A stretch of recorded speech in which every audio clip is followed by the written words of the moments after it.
Hello dear learners, PG is here and welcomes you in PG point. तो जैसे कि आपको पता है कि आप आदर्शवाद यानी कि आइडियलिज्म और आप हमसे प्रकृतिवाद यानी कि नेचुरलिज्म आप हमसे पढ़ चुके हैं। अब बारी है आपके प्रयोजनवाद की, जिसको अंग्रेजी में प्रैग्मेटिज्म कहते हैं।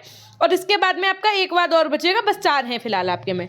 तो आपको ये अच्छे से पढ़ना पड़ेगा। तो इसके लिए क्या है कि आज हम आपको दोनों कवर अप करवा देंगे और आज से आपकी यूनिट 3 भी पूरी कंप्लीट हो जाएगी। ठीक है, तो पेपर 1 तो आपका ऐसे ही मान लीजिए हम करवा देंगे 1 से 2 दिन में, कोई दिक्कत वाली बात नहीं है। आपको अच्छे से बस केवल जो क्वेश्चन हम करवा रहे हैं उनका वीडियो चाहे आप 2 बार देखो, 1 बार देखो, लेकिन अच्छे से समझ के देखो, है ना।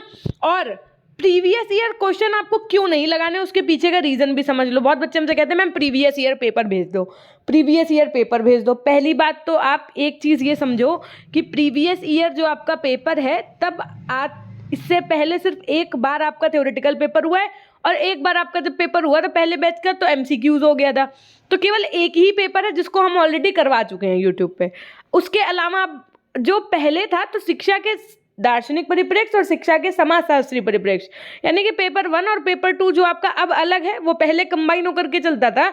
जब बीएड में साल वाला पेपर होता था, ईयरली प्रणाली थी, क्योंकि सेमेस्टर प्रणाली तो आपको भी पता होगा 2 साल पहले लागू हुई, अभी 1 साल पहले।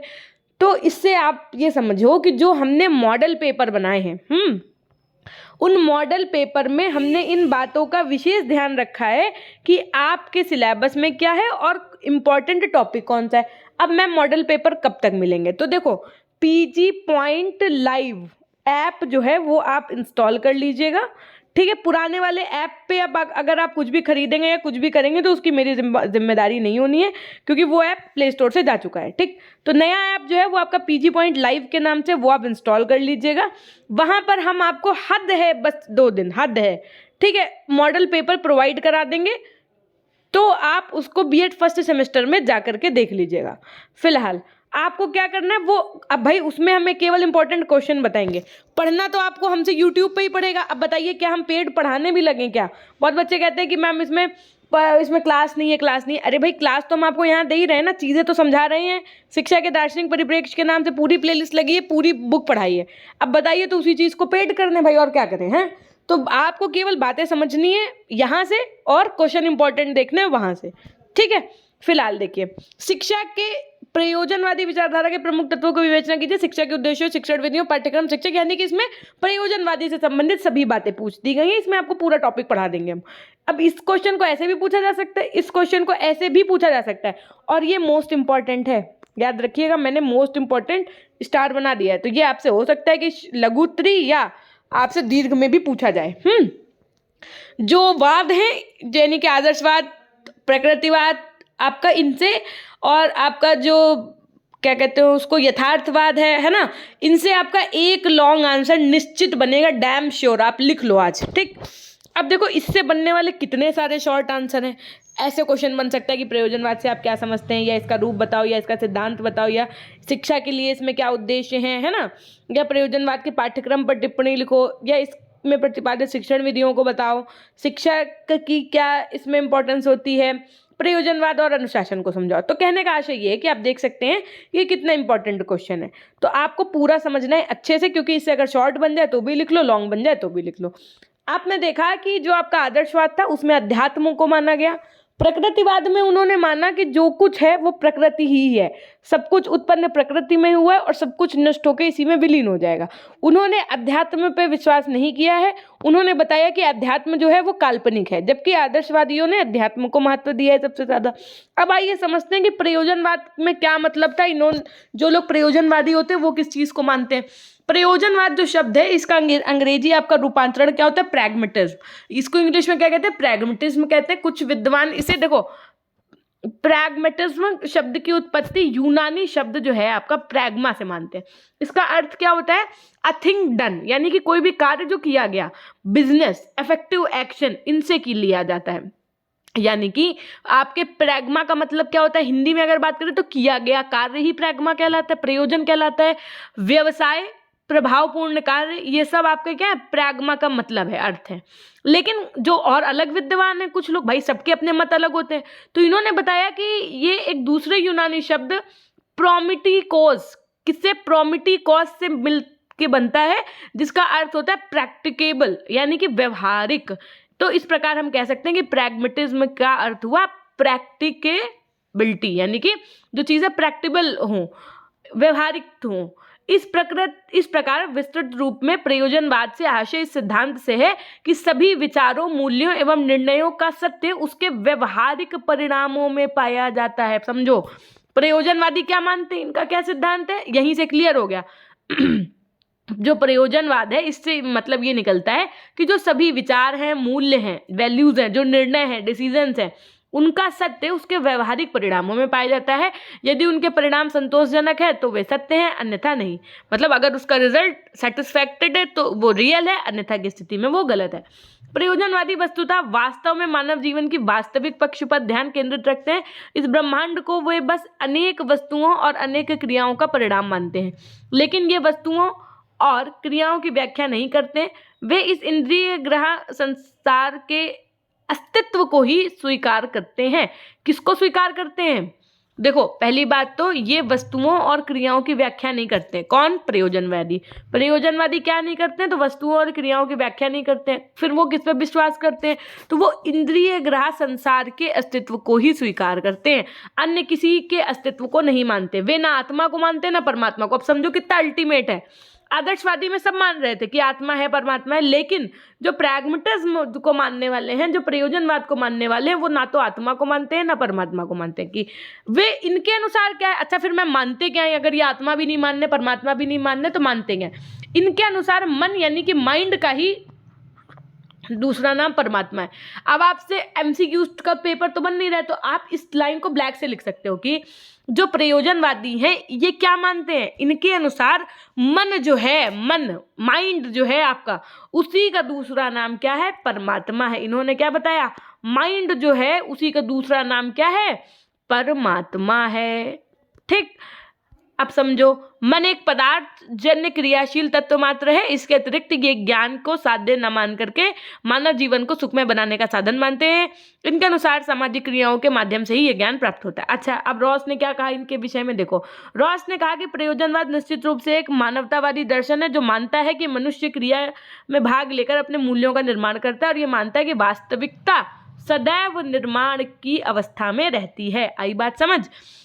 प्रयोजनवाद के रूप कौन कौन से होते हैं? तो फॉर्म्स ऑफ प्रयोजनवाद: प्रैग्मेटिज्म, मानवता प्रयोजनवाद यानी ह्यूमैनिस्टिक प्रैग्मेटिज्म, प्रयोगात्मक प्रयोजनवाद एक्सपेरिमेंटल प्रैग्मेटिज्म, जीव शास्त्रीय प्रयोजनवाद होता है आपका। अब इन तीनों का क्या मतलब होता है तो ये भी समझो। तो देखो, मानवतावादी जो प्रयोजनवाद होता है, इस प्रयोजनवाद के अनुसार मानव प्रकृति को पूर्ण रूप से संतुष्ट करने वाला सत्य है। इन प्रयोजनवादियों का विश्वास है कि जो बात मेरे उद्देश्य को पूरी करती है, मेरी इच्छा को संतुष्ट करती है तथा मेरे जीवन का विकास करती है, वही क्या है? सत्य है। प्रयोजनवाद जो आपका मानवतावादी है, उन्होंने ये बात माना। प्रयोगात्मक वालों ने क्या माना? इन्होंने कहा कि इस बात के अनुसार सत्य का आधार विज्ञान की प्रयोगशालाएं हैं। इन्होंने कहा कि जो हम विज्ञान की प्रयोगशाला में एक्सपेरिमेंट कर देंगे, अगर वो सच है, वो साबित हो रहा है, तो वो सत्य है, तो वो ट्रुथ है, अन्यथा की स्थिति में क्या है? वो गलत है। प्रयोगात्मक प्रयोजनवादियों का कथन है कि जिस बात का प्रयोग द्वारा सिद्ध किया जा सके, यानी कि कोई भी ऐसी चीज, जैसे हमने कह दिया कि भगवान होते हैं, तो अब आप इसको सिद्ध करो पूरा अच्छे से।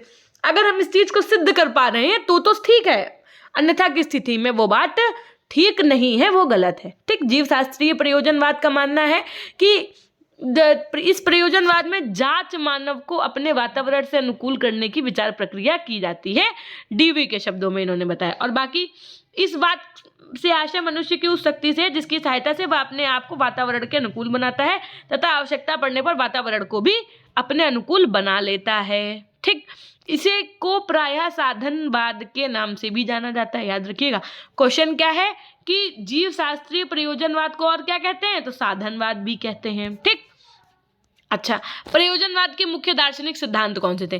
कोई भी वाद हो, यानी कि कोई भी आपका जैसे चाहे वो यथार्थवाद हो, चाहे प्रकृतिवाद हो, चाहे आपका आदर्शवाद हो, चाहे आपका प्रयोजनवाद हो, इन सबके सिद्धांत जो हैं वो कम से कम 2-2, 3-3 अपने दिमाग में रखिएगा, ताकि आप आंसर को भी लिख पाओ। मान लो हम कहते हैं नहीं पूछा गया क्वेश्चन कि प्रयोजनवाद के क्या सिद्धांत से, और आपसे क्वेश्चन पूछ लिया गया जो है शॉर्ट में कि प्रयोजनवाद क्या है।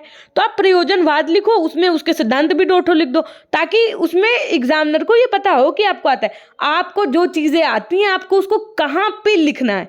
जैसे आप किचन में क्या करते हो, थोड़ी सी पता चले आपके किचन में क्या है, गाजर बच गई, तो आप क्या करते हैं, घर में लेडीज क्या करती है, कोई भी सब्जी बनाया उसमें आलू मटर में गाजर मिला दिया, या मान लो कोई वाली दाल बनाई, सांभर बनाया, उसमें में मिला दिया। तो यानी कि आपको ये पता होता है ना कि थोड़ी सी बची चीज़ का इस्तेमाल कहाँ कर रहे हैं। पता चले हल्का सा बटर बचा है, एक ब्रेड में लगा के दे दिया, है ना, थोड़ी सी चीज़ बची है, किसी चीज़ में डाल के उसको यूज़ कर दिया।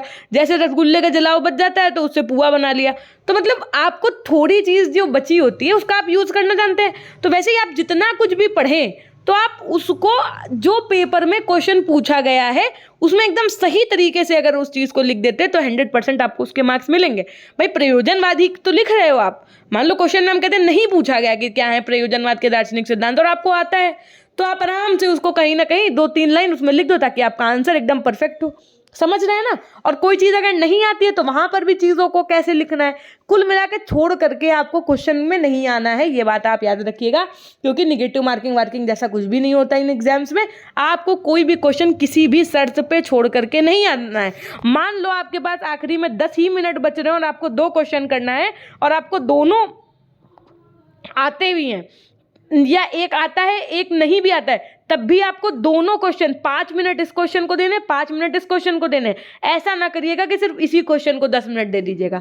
पता है क्यों कह रहे हैं, क्योंकि ऐसे एग्जामिनर एक क्वेश्चन का आंसर चेक करेगा तो वो आपको मुश्किल से 3 नंबर देगा। ऐसे 2 चेक करेगा तो मान लो इसमें 2 दे दिया, इसमें 2 दे दिया, तब भी 4 नंबर हो गए। तो बात को थोड़ा सा गहराई से समझिएगा कि मैं जो छोटी छोटी चीजें बताती हूँ ना उसका भी अपना बहुत महत्व होता है।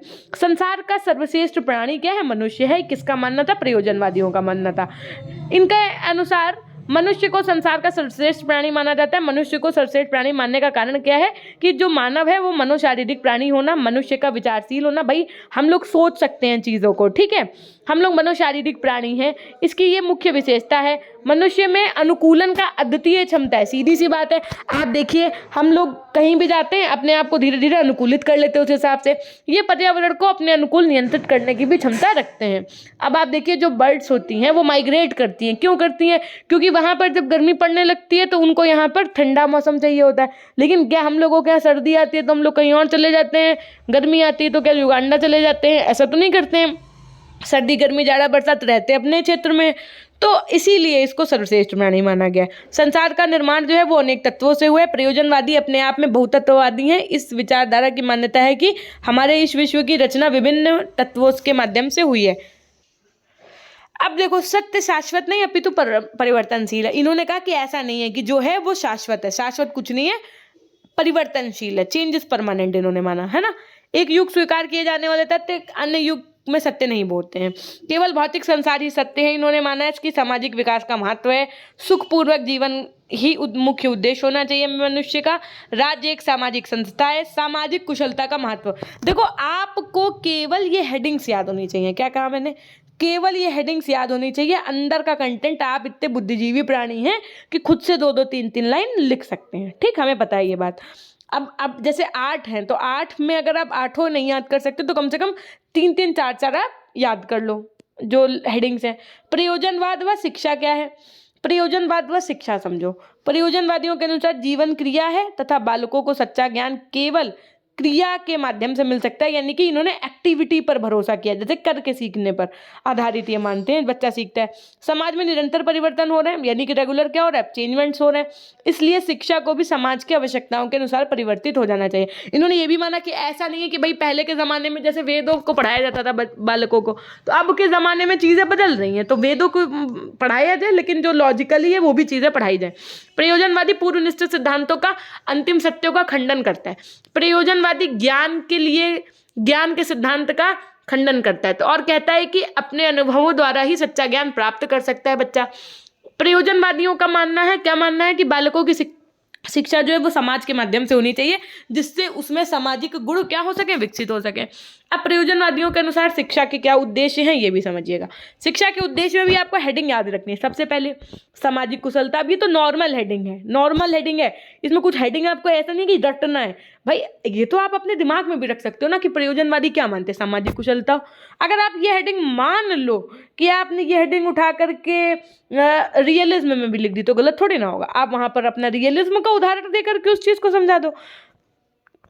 प्रयोजनवाद के अनुसार शिक्षा का यह उद्देश्य व्यक्ति को सामाजिक कुशलता प्रदान करना भी है। इसका आशय यह है कि शिक्षा इस प्रकार से उसके जिसके परिणाम स्वरूप व्यक्ति की शक्तियों एवं क्षमताएं विकसित हो जाएं और वह सामाजिक दृष्टि से कुशल बन जाए। सामाजिक रूप से कुशल व्यक्ति अपनी मौलिक आवश्यकताओं के प्रति सजग होता है तथा उसकी पूर्ति में सफल होता है। अपने मूल्यों और आदर्शों का निर्माता बालक स्वयं है। कौन मानता है ये बात? प्रयोजनवादी मानते हैं। बालक का विकास भी शिक्षा से होता है।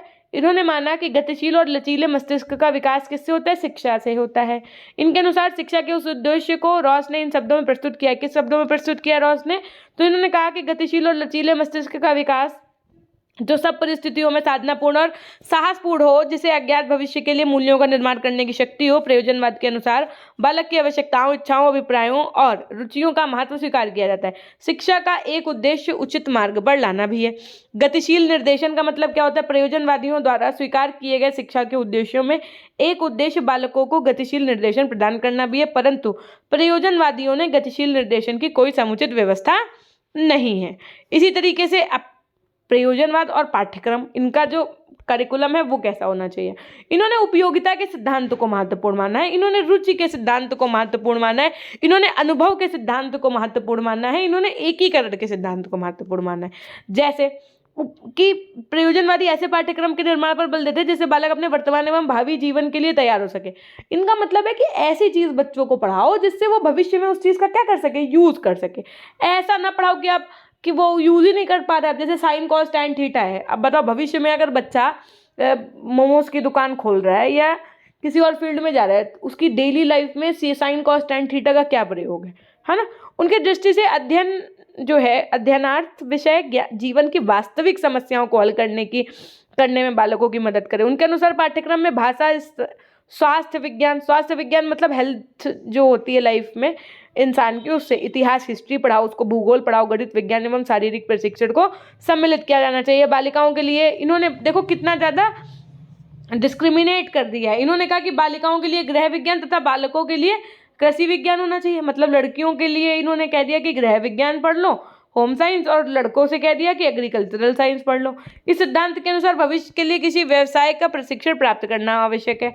रुचि का मतलब होता है एरिया ऑफ इंटरेस्ट के अकॉर्डिंग पढ़ना। जैसे कि प्राथमिक स्तर पर छात्रों की रुचि हमेशा आप देखो खोज करने में, रचना करने में, कला करने में, प्रदर्शन और बातचीत में होती है। तो इस तरह पाठ्यक्रम में विषय होने चाहिए पढ़ना, लिखना, गिनना, हाथ का काम, ड्राइंग, प्रकृति अध्ययन, ये सब चीज़ें इन्होंने कहा कि होना चाहिए। अनुभव का सिद्धांत का मतलब है कि प्रयोजनवादी के अनुसार पाठ्यक्रम का बालक के अनुभव वो भावी व्यवसायों व क्रियाओं के साथ घनिष्ठ संबंध होना चाहिए। उनके अनुसार पाठ्यक्रम में स्वतंत्र, अर्थपूर्ण एवं सामाजिक क्रियाओं को महत्वपूर्ण स्थान होना चाहिए। एकीकरण का सिद्धांत क्या है? प्रयोजनवादी पाठ्यक्रम को विभिन्न विषयों में विभाजित करने के पक्ष में नहीं है। जैसे आप देखते हैं ईवीएस है, तो ईवीएस में बच्चे को सब कुछ पढ़ा दिया जाता है। एनवायरनमेंट में भी पढ़ा दिया जाता है, साइंस भी पढ़ा दिया जाता है, उसी में ज्योग्राफी भी थोड़ा बहुत पढ़ा दिया जाता है, वैल्यूज भी पढ़ा दिए जाते हैं। तो इनका मतलब यही है कि एकीकृत होना चाहिए। जैसे एसएसटी चलती है तो इनके हिसाब से एसएसटी अच्छी है कि उसी में हिस्ट्री भी हो गया, उसी में ज्योग्राफी भी हो गया, उसी में सिविक्स भी हो गया, उसी में इकोनॉमिक्स भी हो गया, ठीक, तो सब चीज़ें इसी में मर्ज हैं। तो इनका मतलब यही है कि सभी विषयों को एकीकृत करके पढ़ाना चाहिए, एक दूसरे से रिलेट करके। इनमें इनके जो शिक्षा दीक्षा वाला क्षेत्र था उसमें कौन सी शिक्षण विधियों का प्रयोग होता था, तो ये भी समझ लो। सीखने का उद्देश्यपूर्ण प्रक्रिया का सिद्धांत था, यानी कि प्रयोजनवाद चाहता है कि बालक अपनी इच्छा, जो उसकी इंटरेस्ट है, जो उसका मन है, जो जिस तरफ उसका रुझान है, उसके अनुसार वो स्वयं ही ज्ञान प्राप्त करे। शिक्षक उसे मस्तिष्क में ज्ञान को अनावश्यक रूप से ना भरे। ऐसा नहीं है कि उसको आप ज़बरदस्ती इंग्लिश और हिंदी रटवा रहे हो। उसका मन है कैमरा फोटोग्राफी करने का, तो उसको अपने अकॉर्डिंग सीखने दो। क्रिया या अनुभव द्वारा सीखने का सिद्धांत, इन्होंने क्या कहा कि बच्चा करके सीखता है। प्रयोजनवाद चाहते हैं कि बालक क्रिया या अनुभव के माध्यम से ज्ञान प्राप्त करे। करके सीखने का अर्थ मात्र व्यवहारिक कार्य को महत्व देना नहीं है, बल्कि इसका अर्थ ये भी है कि बालक की उन परिस्थितियों में रखा जाए जिनका वह सामना करना चाहता है। सीखने की प्रक्रिया के एकीकरण का सिद्धांत, प्रयोजनवादियों के अनुसार ज्ञान एक इकाई है, उसे टुकड़ों या खंडों में बांटकर नहीं सिखाया जा सकता है। बालकों को जो भी विषय पढ़ाया जाए उनमें एकीकरण व समन्वय की आवश्यकता है। ये तो भी हम आपको ऊपर बता ही चुके हैं। अच्छा, जो प्रैग्मेटिज्म थे उसमें टीचर से क्या रिलेशन था? अब ये क्वेश्चन आपसे ऐसे शॉर्ट नहीं पूछा जा सकता है, प्रयोजनवादी तथा शिक्षक का क्या संबंध है, तो ये भी समझ लो। प्रयोजनवाद बच्चों को व्यवस्थित शिक्षा देने के पक्ष में नहीं है। इस विचारधारा के अनुसार शिक्षक द्वारा बच्चों को आवश्यक सूचनाएं प्रदान कर देना मात्र शिक्षा नहीं है, परंतु इस विचारधारा को स्वीकार करने के साथ ही शिक्षक की पूरी तरह अवहेलना नहीं की गई। प्रयोजनवाद के अनुसार शिक्षा के क्षेत्र में शिक्षक की भूमिका कैसी है? एक केवल मार्गदर्शक के रूप में है बस, जबकि आदर्शवाद में शिक्षक की भूमिका को बहुत महत्वपूर्ण माना गया है। अध्यापक का शिक्षक को सक्रिय प्रयोजनवाद बच्चों को व्यवस्थित शिक्षा देने के पक्ष में नहीं है। इस विचारधारा के अनुसार शिक्षक द्वारा बच्चों को आवश्यक सूचनाएं प्रदान कर देना मात्र शिक्षा नहीं है। ये नहीं कि आप उसको इंपॉर्टेंट इन्फॉर्मेशन दे दो बस वही एजुकेशन है, ऐसा नहीं है। इस विचारधारा को स्वीकार करने के साथ ही शिक्षक की पूरी तरह अवहेलना नहीं की गई। कुल मिला के इन्होंने शिक्षक को, टीचर को केवल मार्गदर्शक माना है बस। समझ गए आप? अच्छा, अब बात आप पढ़ चुके हैं हमारे से प्रैग्मेटिज्म, यानी कि तीनों चीज़ें आप हमसे पढ़ चुके हैं। अब आपका जो टॉपिक बचा है वो है आपका यथार्थवाद यानी कि रियलिज्म। नेक्स्ट वीडियो के माध्यम से हम आपको इसको कवर अप करा रहे होंगे। फिलहाल आपको चैनल को सब्सक्राइब कर लेना है। PG point live app install करिएगा। एक सेक्शन बनाए फ्री पीडीएफ का, फ्री पीडीएफ को ओपन करिएगा। वहाँ पर शिक्षा के मनोवैज्ञानिक परिप्रेक्ष्य और शिक्षा के समाजशास्त्री परिप्रेक्ष्य, या 2-3 पीडीएफ मैंने जो भी डाल रखी है वो आप पढ़ते रहिएगा उससे। बाकी आपकी पूरी प्लेलिस्ट बनी है, मैं चिल्ला के कह रही हूँ। डिस्क्रिप्शन बॉक्स में देख लो, अपने सब्जेक्ट का नाम प्लेलिस्ट देख लो, उसमें प्लेलिस्ट के नीचे जाओ। नीचे जाओगे तो आपको वहाँ पर क्लासेस मिल जाएंगे। अब आप नहीं पढ़ रहे हो तो इसमें हम कुछ नहीं कर सकते हैं। अगर आप पढ़ना चाहते हो तो कंटेंट बहुत सारा है और आपके ही साथी सहपाठी पढ़ रहे हैं, कमेंट सेक्शन में वो कमेंट करते हैं तो मुझे पता चल जाता है कि वो पढ़ रहे हैं। अब ये आपके ऊपर है, अगर आप पढ़ना चाहते हैं तो इट्स वेल एंड गुड, नहीं चाहते हैं तो फिर और भी अच्छी बात है भाई, अपने आप से कर पा रहे होगे आप, अच्छा है ना। फिर मिलते हैं नेक्स्ट वीडियो के माध्यम से। तब तक के लिए चैनल को सब्सक्राइब करके बेल आइकन प्रेस करिएगा और शेयर जरूर कर दीजिएगा। धन्यवाद।